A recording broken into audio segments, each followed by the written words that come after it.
Creativity is a social experience. You're not creative alone. Despite its struggles, ESG can overcome the criticism and help make companies more accountable towards all stakeholders.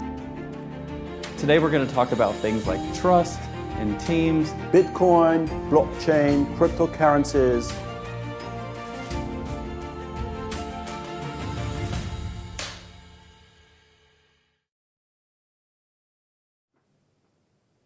Hello, welcome to the HEC RESKILL Masterclass. The topic I will cover today is the following: experience-based qualities for leadership development. I'm Marc.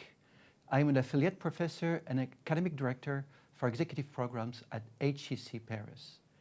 I am a master certified coach, MCC, by the International Coaching Federation, ICF. And I'm also a MBSR, Mindfulness-Based Stress Reduction instructor. Thank you very much for answering the poll, the LinkedIn poll. I will come back to this later on. I would like to start by a story. Not so long ago, I was invited by a hospital to give a speech to medical doctor and medical staff there. And so the night on leadership, of course, and the night before, I went to a restaurant. I was absolutely amazed by the quality of the service. 2 young women, 1 young man, smiling, welcoming, fully present. I was absolutely amazed. So I thought they're probably the owners of the restaurant. So I asked them, "Are you the owners?" "We're not. The cook is." "Okay. You know what? I have to give a speech tomorrow on leadership. I'm not very sure what I should tell. What advice would you give me?" They tell me, "1, in our organization, we give feedback. When the cook has to propose a new dish, he makes some tests with us. He listens to our feedback. 2, this builds trust among us. 3, because there's trust, we can share our vulnerabilities." I was speechless.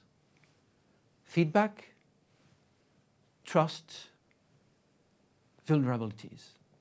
Just guess what I told the medical doctor the day after, right? You know, in most of leadership books, we promote superheroes, right? But I can tell you, you know, I've got 20 years of experience in coaching CEOs around the world. I've got more than 20,000 hours of coaching, and I have never seen a single superhero. They're just people just like you and me, questioning, doubting, and sharing vulnerabilities. So based on that, I've decided to take all my notes and to collect all my data around 3 questions. The first one is, what are their main vulnerabilities? The second one is, how do they overcome them? And the third one is, what are the lessons learned? So this led me to the 6 leadership landmarks. So this is what I would like to share with you today.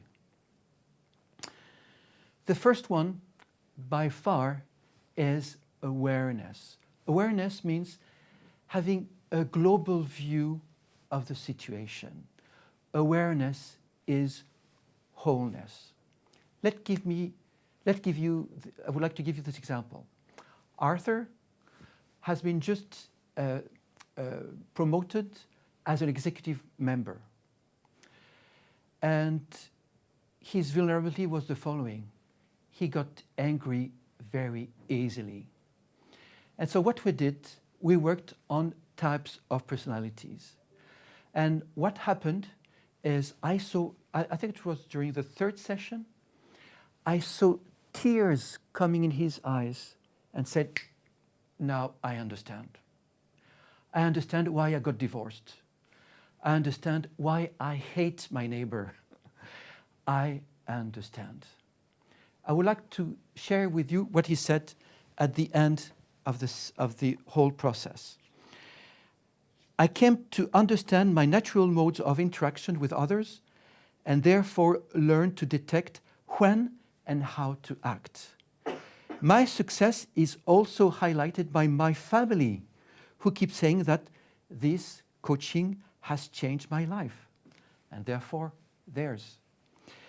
Awareness is wholeness. The second one is agility. Agility means move your body quickly and easily.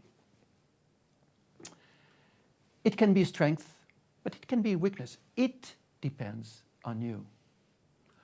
Arnold wanted to change the company he was working with, but he wanted to change himself first. And believe me or not, he was the number 2 of the company. The number 1 of the company told me his main concern is loyalty. Of course, being loyal is good, but he's too loyal. He should improve his leadership skills. What we did, we worked on limiting beliefs. And so what is behind limiting beliefs is he had his own stereotype of leadership. And this prevented him from being an authentic leader. This is what he told me at the end. I experienced a gentle transformation of myself, conducted with benevolence and naturalness, with seriousness, but also a little levity that helps me better lead the transformation of my company today. So see, transform myself first, and then I can transform the company.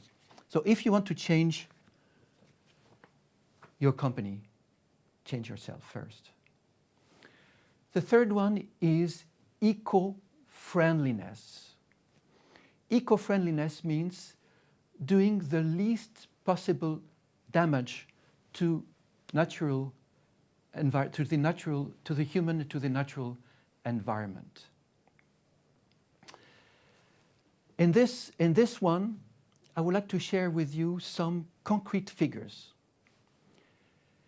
Depression is now the leading cause of disability. Mental disorders affects 300 million of people of all ages.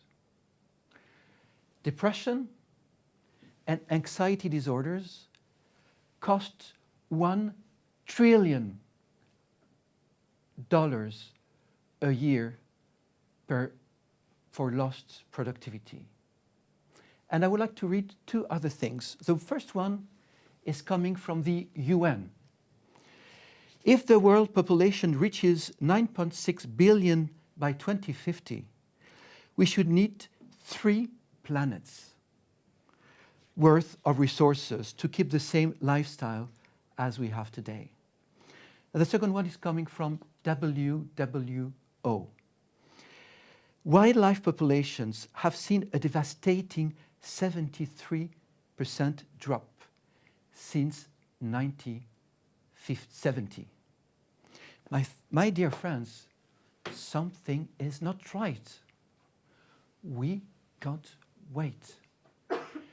It's high time to take care of ourselves first, to take care of the people we love, and to take care of others. And of course, this includes the natural environment.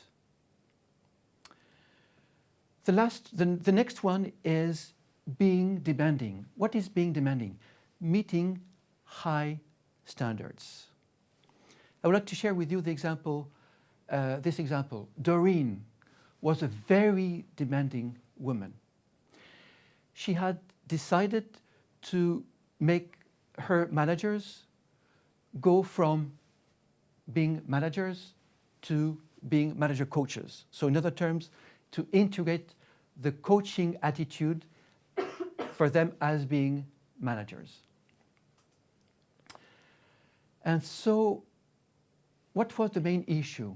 The main issue was the following. The managers thought they were very good listeners, but they were not. So what we did, we worked on, not listening, but we worked on presence. Because if I'm here, I'm here. And working on this key quality, this can have a very positive impact on all your qualities, including active listening. So what was the output of all that? The performance during these several weeks, the performance rose by 8%, and their satisfaction with their team spirit rose by 27%. So it's possible. And it's good to be demanding. The problem is not to be demanding. The problem is how you are demanding with others. So this is the main issue. So being demanding is okay, but you should be kind as well. I would like to share another example with you. What is kindness? So this is another leadership landmark. What is kindness? Is to be generous and helpful. So let me share this example with you. Eileen was a super demanding CEO, and she wanted to embark her executive committee with her. But what was the main concern? The main concern was the following: very tense context and not very friendly one. And so what we did, we worked on active listening to fully understand who you are, to fully understand what are your constraints, to fully understand your objectives. And at the end of it, this is what Eileen said.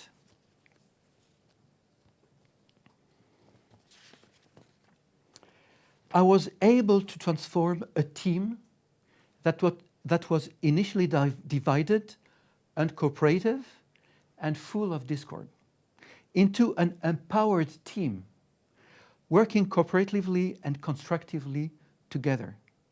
Believe me or not, at the end of the day, Eileen became kinder. My dear friends, I've seen companies that promotes superheroes, and these superheroes promote efficiency over humanity. The young generations flee this kind of organization with self-centered attitude.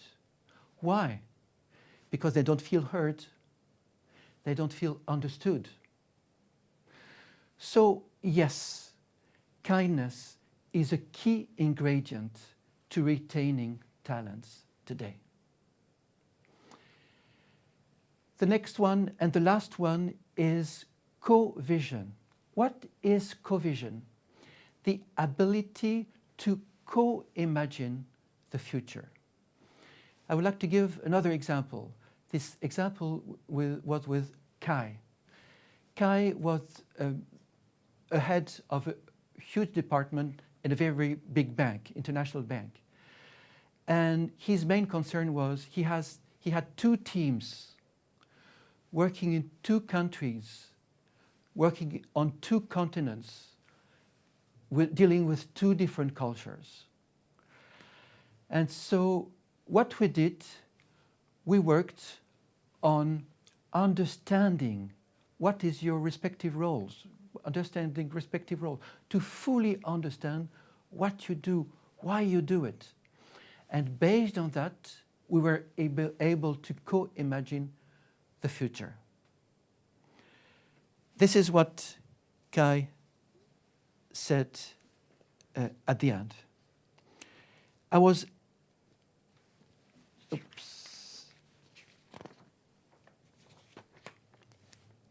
We have allowed the participants to propose optimization opportunities and develop a shared vision, thereby facilitating everyone's commitment to the team's new vision.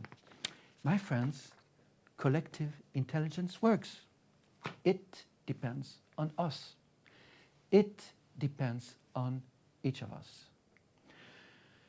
Based on that, I have designed what I called the leadership landmarks. So the leadership landmarks are the landmarks I have shared with you. And based on that, there are several steps. So the first step is know. This is why we go to school, to get to know things. Once I know, I should do to apply what I've learned. Otherwise, I waste my time. If you know and if you don't do, you waste your time. Apply what you learn. Once I know, once I do, I am. Leadership is a question of being. So to conclude this part, I would like to say a few words. First, I would like to share with you my strong belief. My strong belief is the following. Behind each vulnerability, there is a strength. Just as behind each tragedy, there is an opportunity. It depends on our own perception of the world. I know that life is not easy, but it depends on us to see opportunities, if possible, of course. This is what I wanted to share with you in a few words. So now I will come back to the Q&A part. I will come back to the LinkedIn poll I mentioned earlier. And to introduce this part, I would like to welcome Daniel from HEC Paris. And so Daniel, whenever you're ready, you can join us. Thank you very much. Thank you.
Yes, I'm Daniel Brown. I'm the head of the communications and research here at HEC Paris, and delighted to share the stage with you, Marc Beretta. My honor, thank you.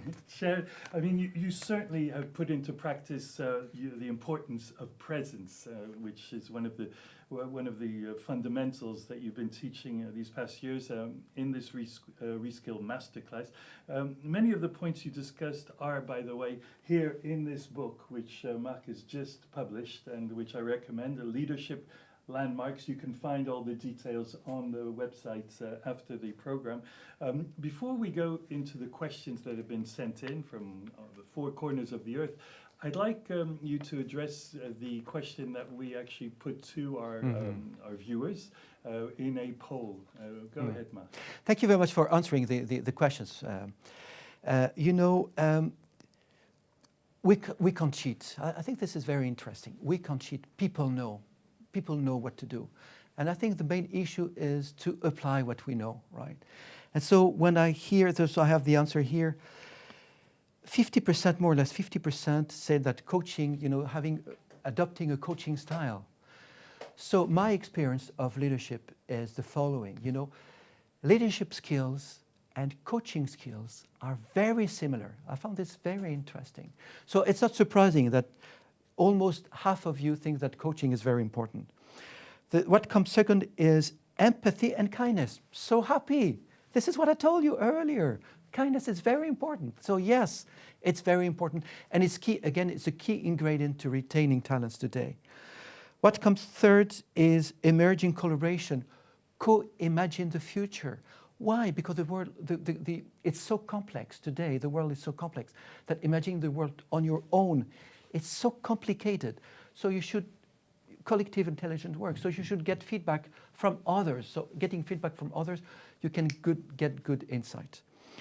And 5% of you said results at any price. I won't comment this one. A question about coaching, by the way, Marc. When you talk about coaching, it's in the business world. Does it go beyond? I mean, sports, for example. Of course. And there's something very interesting about coaching. This is influenced by sport, by the way. And this was created in around 1860. Oxford University. And so, let me 1 minute to explain the story. Coaching comes from the word coach. Koch is a city in Hungary. And so this is where in the 17th, 18th century, they built coaches, coaches for with horses, transport. And so this guy at Oxford decided to use this image to say, I will embark sport people to make sure that we're going in the same direction. And the year after, a guy used the same expression to do this for students. So this is coming from sport. So absolutely, you can use this in several fields. Fascinating. Well, we've had several questions coming in, and I'll start locally in inverted commas. Gail in Brittany writes this. You say, Marc, that we need a new kind of leadership, and you've explained it very well in your presentation, she says. But just how urgent is it to accept and integrate this leadership, she asks. In other words, she continues, by not reacting fast enough, what risks are we taking? Thank you very much for your feedback, and thank you very much for your question. I think the risk is going in the same direction. Do we want to go in the same direction? This is the question we should ask. To tell you the truth, I'm not Superman. I don't have the answer, but this is the question we should ask individually and collectively as well. I think this is a key question. So to answer this question, do you want to go in the same direction? So if yes, go. But I mentioned with you some risks, and there are some risks in going in the same direction.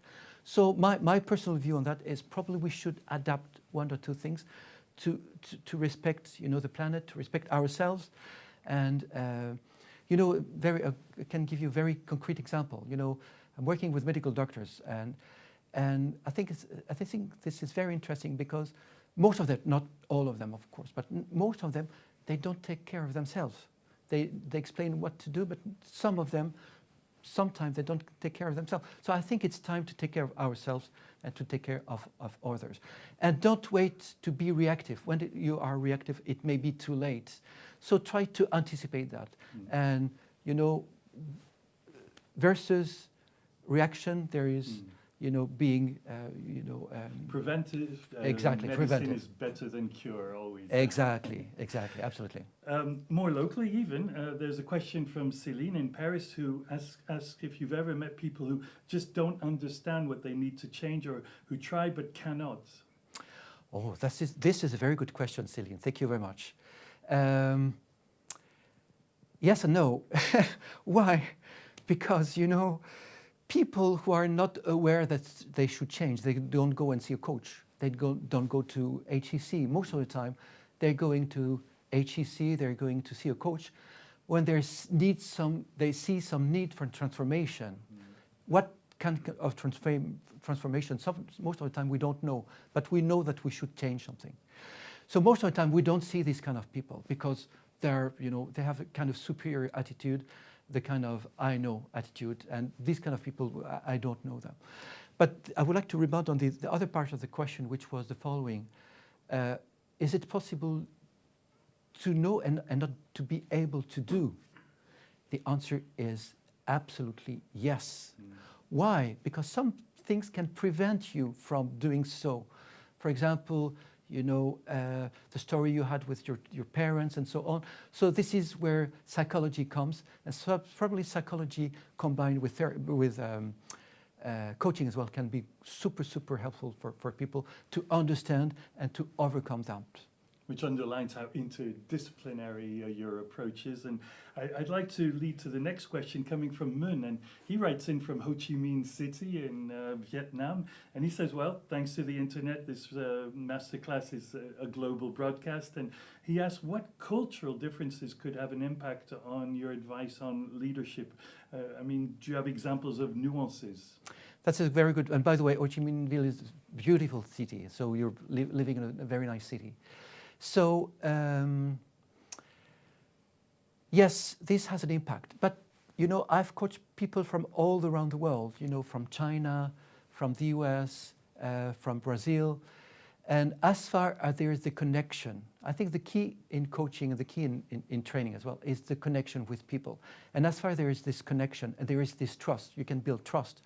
If you can build trust, I think you can share anything. And I've coached very deeply Chinese people with very different culture from mine. Why is it possible?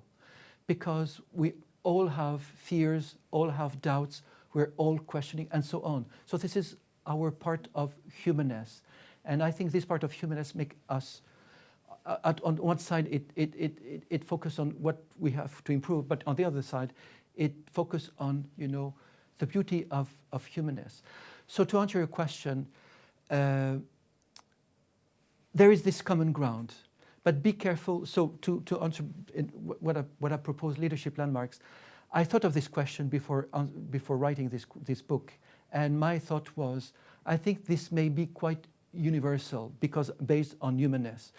However, you should adjust this to your culture. I'm not saying that you should apply this to every kind of culture just like that, because it should be not appropriate. You do have an example in the book which I read, and that is coming back to the Chinese trainees that come for your advice, and that is around the word change, which in Chinese, and I think even in your book you show the haliography, I think it's called, absolutely, of meaning both opportunity absolutely and risk. Exactly. And that's interesting because that's not so prevalent in our Western society. Absolutely, and it depends on us. Yeah. Okay. Let's move on to Casablanca in Morocco. That's fantastic city. Wow. I'm dynamic. traveling. Fantastic. Abdelrahman writes in, very simple question. What impact could artificial intelligence have on leadership? Ooh, that's a good one. I would like to give you a very specific example. I think it's very example. I like this example very much. I've got a client and they work on a very specific product. I don't want to go into details, but they want to embark AI in the way they build it, in the way they make their products. And they say we should have a very special service. Some people working with within the service. And this service should be a part of the company. Why? Because if it's within the company, You know, it's very, very rigid, and of course it's structured, but too vertical. I would like to give you an example. You know, most of companies are organized this way. You know, sales, finance. You know, where does this come from? Yeah. From a French guy. His name was Henri Fayol. And just guess when he was born. When he was born? When he was. I don't know. Fayol sounds like a very traditional name. Shall I say end of the 19th century?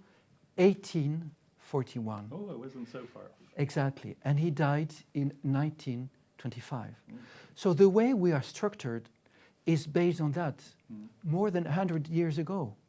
So think of it. I think this is very interesting to see that this company said this vertical organization won't fit with AI. We should be much more flexible, much more reactive. And so we prefer to have a very small team working dedicated to this than you know, having this AI everywhere because it's unrealistic. So just think of it. I'm not sure it answered your question. I hope so. I think so, and I invite Abderrahman to write in if he has any response or bouncing back. Well, this one, finally, Marc, from Brian in San Francisco. He's an early riser. I think they're 9 hours before. Congratulations, Brian. And he evokes this study that he quotes from S&P Global, which showed that slightly more women are in senior management positions than before. It's a trend. It's still only a quarter, way down there. But if this trend continues, he asks, how could this be another leadership landmark, to quote the title of your book, which, quote, changes the face of human development, more women in senior leadership positions? Right. My feedback on that is, well, it's time. I think it's time. Right? So this is one. Two, I think what we observe is a positive trend for several reasons. I mean, it's so obvious, so that it's positive. And that this can have an impact, the answer is absolutely yes. Because we've got different state of mind, different perception of the world, and obviously this can bring something new or something, another dimension. But the only thing I would like to share with you is I don't want these women to become men. No. Otherwise, it's so I would like women to stay women, and I would like men to keep men. You know, because to bring this you know, diversity. Yeah. Well, that diversity and perhaps some of the qualities that women have they come through the 20,000 hours of training that you've had, where you've had all kinds of feedback, I'm sure. Do women bring a different point of view that complement nicely the men? Yeah, that's very interesting. And the answer is absolutely yes. To what extent? Probably self-esteem is lower. By the way, Daniel Goleman said exactly the same. He has observed the same.